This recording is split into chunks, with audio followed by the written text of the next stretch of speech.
to this week's Fireside Chat with Jesse. I am joined today by Brian Madison, Managing Director of North America for Acquis. Thanks for joining me, Brian. Great to be here, Jesse. Thanks for the opportunity. No, it was great to have you on here. When I saw your name pop up on LinkedIn a couple months ago, I believe you guys were attending the LTI user conference. And I was like, okay, Brian's attending that conference, and what is this company? So that's where I'm glad to reach out and to learn more about Acquis and what you guys are doing. Well, again, I really appreciate the chance to come in and talk a little bit. It's obviously a different place for me to be at as opposed to being at a lessor, so I can understand the confusion that might come with that. But we'll get into that here in a little bit, Brian. So for the people who haven't had the pleasure of meeting yet, do you mind just kind of introducing yourself and your, I guess, career to date in equipment finance? Sure, happy to. I'm a long-term industry person, 35 plus years in the industry. I've been, I really think of myself as an equipment financing leasing professional. It's pretty much all I've done most of my career. 25 years of that's been in general management and leadership roles with companies that cut across the industry. So I've been inside of the independents. I worked for G Capital and USL Capital along the way. I worked at banks. I worked for Mellon Bank and City Capital and Key Bank is the most recent bank I worked for. And then I worked at a couple of captives as well. I had a role in starting up Microsoft financing and scaling that business, as well as being able to step into Trinity Industries and run their railcar operating lessor for them for the last 7 years or so. So I had a very diverse set of experiences across the industry, financed pretty much every kind of asset you can imagine, every business model you can see, whether it's small ticket and vendor and captives or mid and large tickets. So I've got a pretty wide range of exposure to places across the industry. So that puts me in a nice position to be where I am now, and that's at Acquis, working with lessors and the entire lessor community as an area of opportunity. So to me, it's a lot of fun, and it's a great place to be at this stage in my career. No, it's a definitely diverse skill set, and you know the assets very well. And I'm sure at some of these, whether it was an independent, a bank, or a captive, you understood some of the struggles with potential insurance programs. So now you're on the other side of it, which is interesting, right? Yeah, I lived it. Yeah, so you're like, God, only if I could have fixed this like 15 years ago, that would have been awesome. Yes. Well, that's the good news. A lot of things that happened 15 years ago have been rectified in the 15 years intervening. So it's a good time to be doing what I'm doing now. That's great. So, I mean, do you mind just introducing Acquis? It's my first time hearing about the organization, so I'm intrigued myself, sir. I'm happy to share. Acquis it's a great business. It started in 2009 over in the UK. Interestingly enough, there was only one lease insurance provider in the market when it started, so it was kind of a monopoly. These guys looked at that and said, I think there's opportunity there, and based on that, they opened up and became a competitor, but not just a marginal competitor. They've actually come out and a very dominant player in the UK and a leading provider of lease insurance across the entire European marketplace now. So if you look at Acquis and see them today, you're talking about a company that, from humble beginnings, not that long ago, is in 17 countries and got somewhere around 140 programs or so that the company's managing across the European schema in the UK. Interestingly enough, recently, and a big impetus for moving into the US was Acquis was acquired by a company based out of the Philadelphia area called NSM Insurance Group. And NSM Insurance Group is a big player in specialty insurance. They've got 25 different specialty insurance programs, right about $1.5 billion a year in premium. So it's a great company. It's got a lot of wherewithal in and of itself, but on top of that, they're also backed by Carlyle Group. So, while I'm starting up a business here in the U.S., it's with a lot of muscle behind it, and a lot of resources. Sure. That definitely helps. Yeah, and honestly, the U.S. opportunity was top of mind for NSM when they bought Acquis and said, okay, if you can do that over in Europe, then let's go do the same thing here in the States. So that's fantastic. And then obviously with like the U.S. marketplace, the primary players in insurance are what? Assurant, Great American Insurance. That's probably who you run against the most. That's it. Yeah. Those are two. So you guys will be back in three because one of those acquired the other smaller one. So now at least okay. So we have three Yeah. options again now, which is perfect for an You're back to RFP, right? three. Yeah. Yeah. There's plenty of room for a third, in my view. That's So, but you now from a U.S. perspective, you're headquartered you're here in the U.S. right. Are your resources here in the U.S. too? Yeah, well, for startups, we're definitely leaning upon the people back in Newport in the UK. So there's a lot of reliance on them. We've got some resources inside of NSM that we're working with. It's kind of legal and tax kind of counsel and things like that we're using. But the business will be staffed here. We'll have an operations team that we'll be setting up in the Philadelphia area, as well as looking for the best athletes wherever we can find them around the U.S. But I think I'm here in Dallas, and we'll definitely look to staff some team up here, client managers and people doing relationship type of work. Perfect. And from a, I guess, program perspective, are you guys running the gamut from small ticket items all the way up to larger ticket? Are you doing residual value insurance? Like where do you see your sweet spot in equipment finance, Brian? The sweet spot for us is going to be that pure lease insurance product. So it's the Okay. automatic insurance offer. We'll work with companies from small to large. We've got a great client list. The beauty of it is with the systems and the technology that we've got, we can turn this on for just about anybody and implement and make it a pretty seamless experience. So from that standpoint, we're able, I think, to serve the breadth of the industry.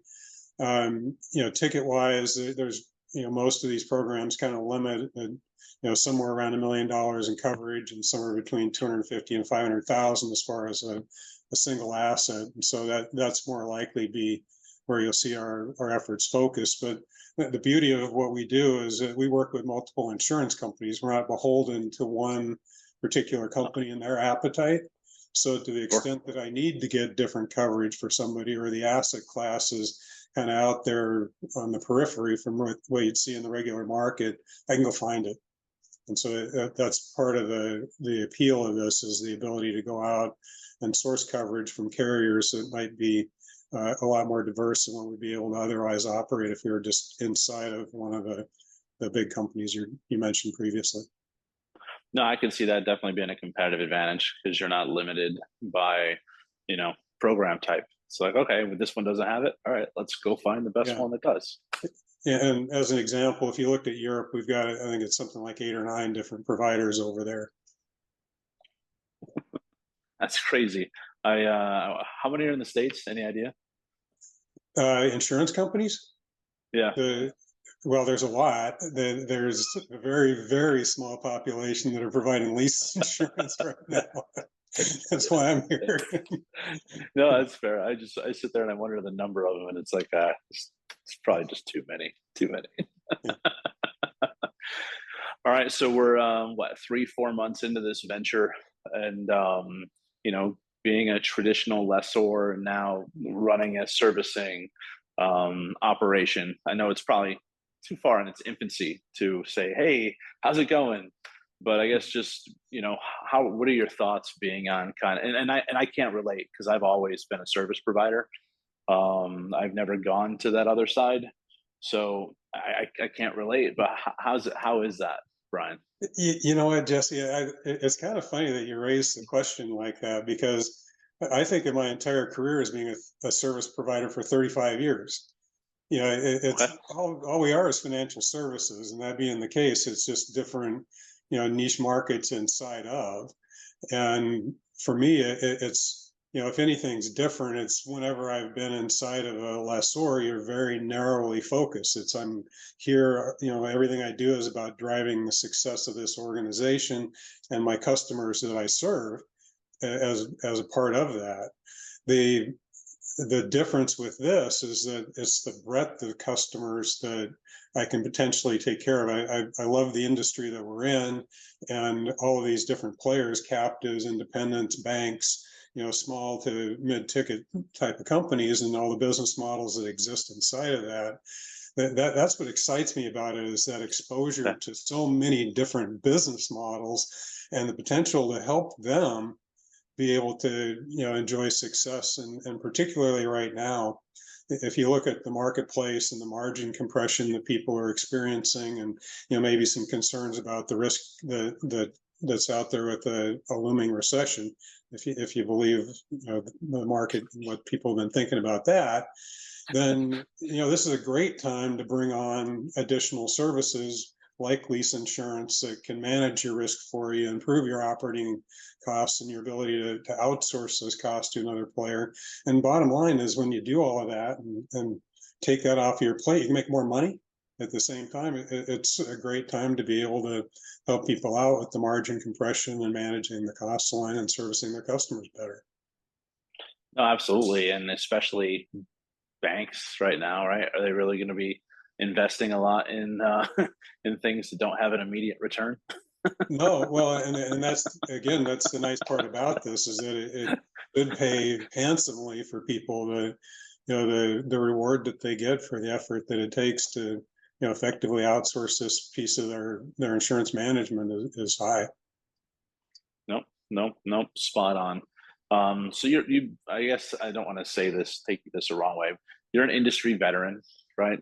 Yeah, I'm going on. This is my that label. it's my 19 year, right? Is that a good way of phrasing it? Yeah. So, what are your thoughts? Like, how did you get into the equipment finance industry, Brian? And just, I guess, what are your thoughts on this collective community that we're a part of? I got into it only because I was young. I was a salesperson. I wanted to have a great career and nice earnings potential. I was working for a company in a cyclical industry. It was in the construction materials business, and it seemed like every year was a bad year, at the time. And so you weren't seeing the income opportunity. I was just like, and not only that, but the company had been through a green mail scenario, and so it went from 24,000 employees to 12,000 overnight. So as much as you're a superstar and a high achiever, the people that were your region managers were carrying a bag next to you. So I was like, I got to find something different. And I started looking around and happened to come across the equipment leasing industry, and started out with Master Lease back then, which became Tokai, which became DLL. And so it was a great place to learn the industry from. Relationships in the industry, I love this business and the people in it. It's just been a fantastic career for me to have opportunities to reinvent myself along the way with all the different things that I've done, to meet all the people that I have, very, very smart people, great business people, entrepreneurial, gritty when they need to be, because times aren't always good. But it's been a great industry from the standpoint of, when times aren't good, people need your money, and when times are good, people need your money. So it's I've been very fortunate to be in this industry for as long as I have, and it's provided well for me and my family, and just had a lot of great life experiences as a result of everything that I've been exposed to and done. As I think about the industry, maybe where it's at right now, we're kind of back in one of those places where there's some challenges, with the margin compression and the risk appetite issues that are out there, but we'll recover from that. We always do. And there's some pretty big opportunities out there that still haven't been really fully capitalized on. And, if I think about managed solutions or as a service or consumption-based products, that's really, it's nascent at this point and waiting to be built out. And it's a big opportunity because that's the way people want to buy. No different than maybe cost per copy was 30 years ago. That's where the rest of the world can move to. You look at the Inflation Reduction Act and what that means in terms of the clean energy marketplace and all of the subsidies and incentives that are going to be in place to, facilitate these trillions of dollars worth of investment that need to be made to support all the mandates that are in place. It's phenomenal. We got to get our head wrapped around that and figure out how to take advantage of it. And the parallel to that is, if you look back to when investment tax credits did, call it the 80s, for the computer industry, where the government wanted to prop that up and establish a dominant position for U.S. players there. So it paid out in a big way. And then, digitization of everything is the name of the game. And there's a tremendous amount of opportunity comes from, taking friction out of systems or enabling ourselves to serve customers better and more easily. And then you layer AI or artificial intelligence on top of that. And again, the sky's the limit. And so I continue to think that, I've described the nature of the people, innovative, entrepreneurial, gritty. When you look at this industry, we're going to be fine. Finally, we got to focus on bringing another generation of people in, and that's starting to pay off too. So we've gotten pretty smart about, how do we create a feeder system and bring that young talent in that's necessary to do all those things I just talked about. So I'm very bullish on the industry. It's been great to be a part of it. Love it. Yeah. What advice would you have for someone who's just getting into the industry now? You know what? It's funny because I have kids that are, recently out of college, and I'm providing them with guidance all the time. It's get as many experiences as you can. Don't pigeonhole yourself. Don't be afraid to reach out and have conversations with people at all levels of the organization. Don't just hang out with people that are your age. Know the people with the gray hair. They're strategic. They've been at it. They understand, where you can use your time well and where you might not be using your time well. Get to know the people that are kind of mid-career. They've got that drive and that energy and that determination, and they've learned enough about what it takes to succeed. And then make sure you expose yourself to the smart people around you that are developing all these new capabilities. That to me is important. And just be a learner, be a sponge, take in every experience that you can. But with all of those things, whatever you do, focus on customer. It's overstated, might sound trite, but if you can go in and get to know customers and what their wants and needs and desires and issues might be, and come up with solutions for that, that's where careers get built, is on solving people's problems and making their life better. And for a young person in the industry, they may not be in sales and therefore not have immediate exposure to customers, but they've got people all around them in their organization that are serving customers, and figure out how you might be able to facilitate or enable that. No, that's great wisdom. Because like that was one thing I learned early, where it was like, it's not if the widget that you're selling can help the customer, it's what does the customer really need? And then how do you structure something to the actual need, not what the widget does? Right. And what's funny is that, the success is the things that are done on the margin in a lot of respects. It's that extra level of effort where I know, there are points in my career where the piece of business or the proposal that I made may not have been accepted, but because of the creativity and the thought process that was put into it, maybe the customer wasn't ready for that at the time. They hired me anyway to manage that business for them, because if anybody's going to be thinking about my business at that level, then that's probably somebody that's going to be taking good care of me down the road too. I actually get a little bit more exposure to that now, doing some consulting work, where people are like, that's not what I asked for. I'm like, I'm aware of that. However, this is kind of what you need.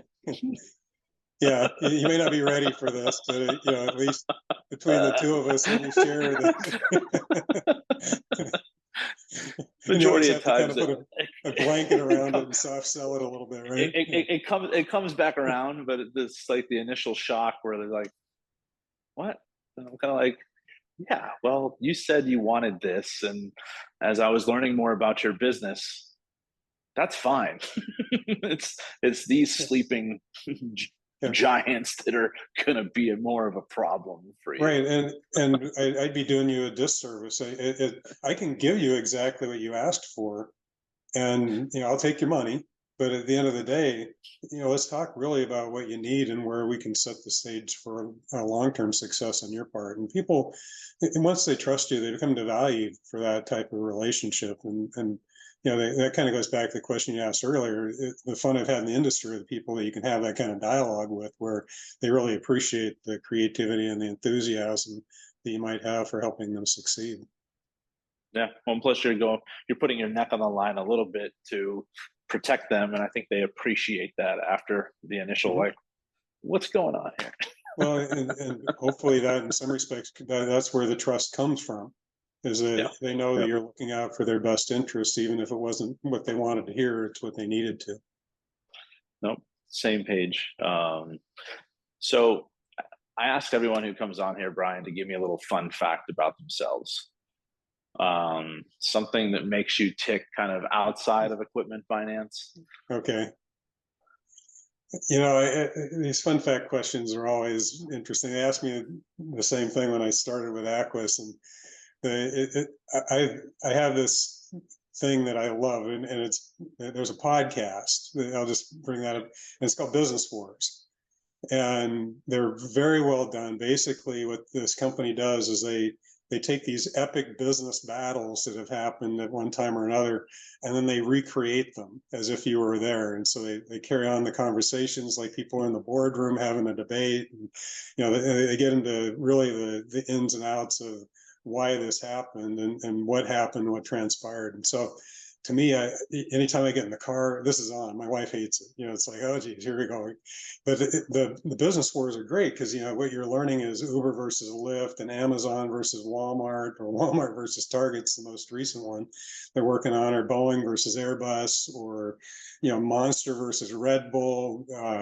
It's just a wide variety of different types of business wars that have taken place over time. And to me, you kind of, if you're stepping into the shoes of these people, you're living it a little bit with them as they go through the way that they narrate it. But it's always fun because you get this sense of competition and the creativity and how people have built out these markets, and the depth of the passion that people had for the business that they were in, and the ways that they overcame adversity. It's a perfect, and maybe that's had a lot to do with me making the choice that I did to do what I'm doing now.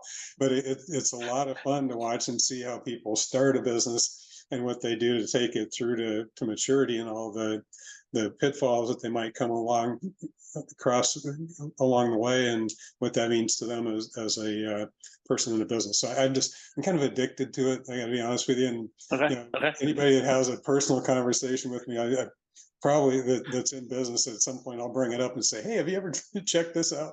And they Okay. do it. By and large, people tend to find they like it. So it's kind of my guilty pleasure is listening to that. No, that's perfect. Yeah, I listen to, I don't know, maybe one or two audiobooks a month, either if it's on my morning walk. I had to finally start ditching it when I had the kids in the car, because it was like they were just not having it, and they would talk too much and you can't really pay attention. It's like, Yeah, well, and that's what I like about these. They're pretty digestible. They're like 20-minute segments, so it's not killing you. And they'll break one business board down into 5 or 6 installments, so you get a good level of detail, but you don't necessarily have to commit a significant amount of time to be able to understand the story. oh, that makes complete sense. I'll have to check into that. I'll probably ask you when I see you in a couple weeks at Ops and Tech, like, show me again. What are you talking about? Yeah, it's fun. It's all you have to do is look at business wars, and it'll come right up. It's great. Okay. Okay. And I guess my closing question I have to you, Brian, is at the end of the day, why should an equipment finance company want to do business with Acquis? Jesse, this is always the case that you're biased, but I joined because it's a great group of people. I think I work with a terrific group of individuals. I'm very fortunate. I love the entrepreneurial spirit that they have, the can-do mindset, the focus on the customers. They're very centered around this business, and I think a lot of that comes down to we do one thing, and that's we offer lease insurance to the leasing industry. We're not this mega carrier. So I think everybody's pretty passionate about taking care of our customers in a big way. So I start with that, but for me, there are other attributes that come into play. It's really the idea that we're here to help people improve their financial performance of their business, and to make a difference in that way, and at the same time de-risk and take costs out, and do it in a relative ease. So we understand that very well and deeply, and that's had a lot to do with the success that we've had in spanning 17 countries, and then being able to get the number of programs in place that we do. It's just purely because we get this market extremely well. We've got great systems. We understand how to implement them. We understand how to make life really easy for the customer as far as interacting with us. We're there when the service is required. If there's a claim, we get all over it. It gets resolved very efficiently and fast. So we make this really easy for people, I think, is the key part of it. And as I'd mentioned earlier, we're a good partner. Given that our focus is in on the success of the customer, the emphasis is on what's the product that you need to be able to offer to serve your customers best. And so I can go and source the coverage that they need to take care of their customers in a way that allows them to have the right solution, not just that siloed solution that I might have to offer. So it's it's a variety of different things. And the key message I think about is, we are a third player. We're not established here yet. The market, it has been relatively limited in terms of the number of options that people have available. So maybe it's time to rethink. I've had this program, it's been here a while. It's probably time to give some consideration. Is there a better way? Can I make more money? Do the coverages I have make sense for my business? And am I operating this in the most efficient way I could possibly? And if you ask yourself those questions, if there's any doubt, then give me a call. And the other side of that is, you don't have a program, then you really ought to be thinking about it, because there's a lot of upside potential for you. So my life can get better in terms of managing insurance, and I can make money. That's a home run. Nope, that's fantastic, and thank you for sharing. And then, so upcoming conferences we have, I'll see you at ELFA Ops and Tech, and then we have NIFA and Annual, right? Right. Yeah, we got a busy couple months in front of us. Yep. Looking forward to it. Yeah. And actually, we'll blink and it's like Thanksgiving. Right. Yeah, year end.